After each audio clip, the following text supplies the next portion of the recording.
નમસ્કાર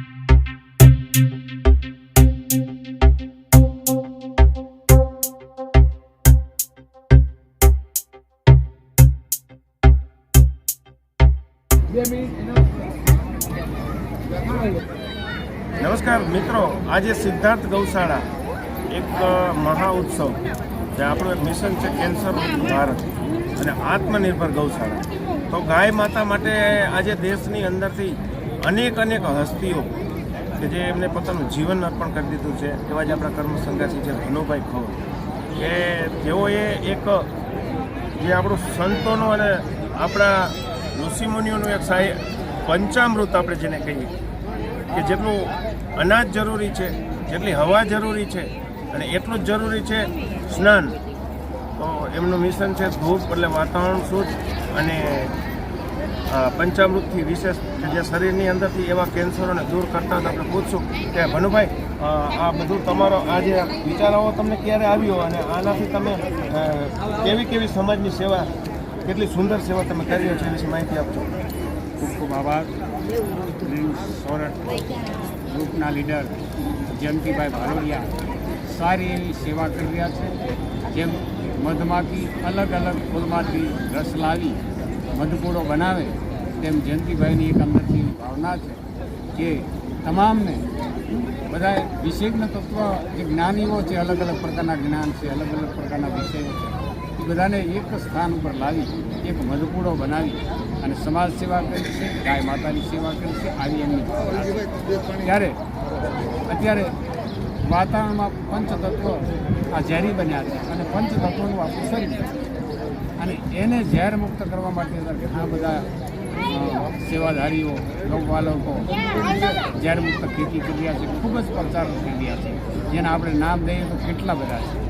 પરંતુ એ પાંચે પાંચ તત્વોમાં મને એક વિચાર આવ્યો, ઝેર મુક્ત ધરતી માતા તો બને છે, એમાં બે મત નહીં આહાર બાબત, પરંતુ પાંચે પાંચ તત્વોમાં એક વાયુ તત્વ મહત્વનું તત્વ છે, જેને 5 મિનિટ પણ જો ન લઈ શકીએ તો જીવન ન ચાલી શકે. તો સાથે ઝેર મુક્ત ધરતી માતા બને છે, બરાબર છે, પરંતુ સાથે વાયુમંડળ શુદ્ધ થવું જોઈએ. કારણ કે વધારે વાયરસનો પ્રચાર થતો હોય ફેલાવો તો વાયુમાંથી થાય અને વધુ ને વધુ જરૂર પડતી તો વાયુ તત્વની છે. તો એના શુદ્ધિકરણ માટે આપણા ઋષિમુનિઓએ આચાર સંહિતાઓ આપેલી છે, એના પ્રમાણે આપણે વર્તતા નથી, આપણે ફળ પ્રાપ્ત થતું નથી. પણ આપણો મહત્વનો મુદ્દો છે કે ગાય માતા સિવાય આ ઉદ્ધાર નથી અને ગાય માતાને માટે ગાય માતાના પંચગવ્યમાંથી જ આ વસ્તુ બને તો જ આ શક્ય છે. માટે ઘણા બધા અગ્નિહોત્ર પણ કરે છે, ઘણા બધા કરે છે, પરંતુ એની આચાર સંહિતા છે. કઈ ઋતુમાં કેટલા પ્રકારની ઔષધિ અને કેટલા પ્રમાણમાં હોમની જરૂરી છે બધાને ખ્યાલ નથી હોતો.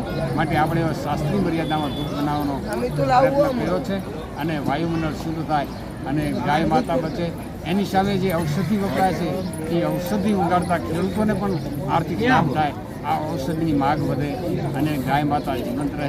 એની સામે વાયુમંડળ શુદ્ધ થાય, પંચગવ્યનું મહત્વ વધે. આવો મારો એક નમ્ર પ્રયાસ છે. ખૂબ સરસ ભનુભાઈ, આ પ્રયાસ છે તમારો જે આજે કહીએ તો આવનારા ભવિષ્ય માટે આપણે જોઈએ છીએ કે વિશ્વની અંદર 10 કરોડ કેન્સરના કેસ છે, એમાંથી 70% ભારતમાં હોય અને એના પણ જો આપણે ગુજરાતની અંદર વધુ ડાયાબિટીસ, સુગર અને કેન્સરના કેસ જોઈ રહ્યા હોય તો હજુ પણ આવનારા સમયની અંદર સાચું જ્ઞાન, સાચી હવા, સાચું વાતાવરણ, સાચો ખોરાક ન મળ્યો તો આ વસ્તુ કેટલે સુધી પહોંચે છે, આ વિશે થોડીક માહિતી આપજો. બરાબર છે. ભવિષ્ય રહેતા બહુ જ ભવિષ્ય બાકી રહ્યા છે અને સત્ય છે. શું છે કે અમે ભવિષ્યનો સમય એવો આવી રહ્યો છે, આપણે 5 તત્વોને વિકૃત કર્યા છે. માટે એક શરીરથી જો સશક્ત માણસ હશે અને એક આત્મિક શક્તિથી માણસ જો સશક્ત હોય છે, આ બે જ હથિયાર એવા છે કે એ આવતા વાયરસને ખાળી શકશે. એ વાયરસને ખાળવા માટે શુદ્ધ આહારમાં મહત્ત્વનો પાયો છે ગાય માતા અને પંચતત્વોમાં 5 તત્વોને આપણે શુદ્ધ કરવા પડશે.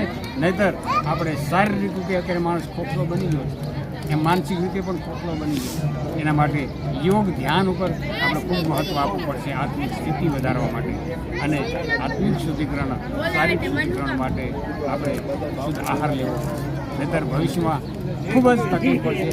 એના પરિણામ કેવા આવશે તો ભયંકર.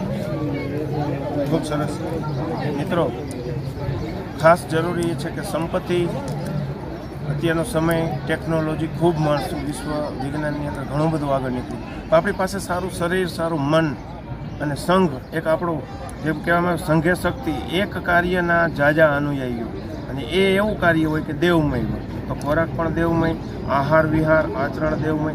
આવું આપણે સૌ હૃદયથી એક પાલન કરીએ અને આપણા પરિવારને પણ સુખી રાખીએ. આવી આશા સાથે જેથી ભાલોડિયા ગ્રીન સોર્ટ.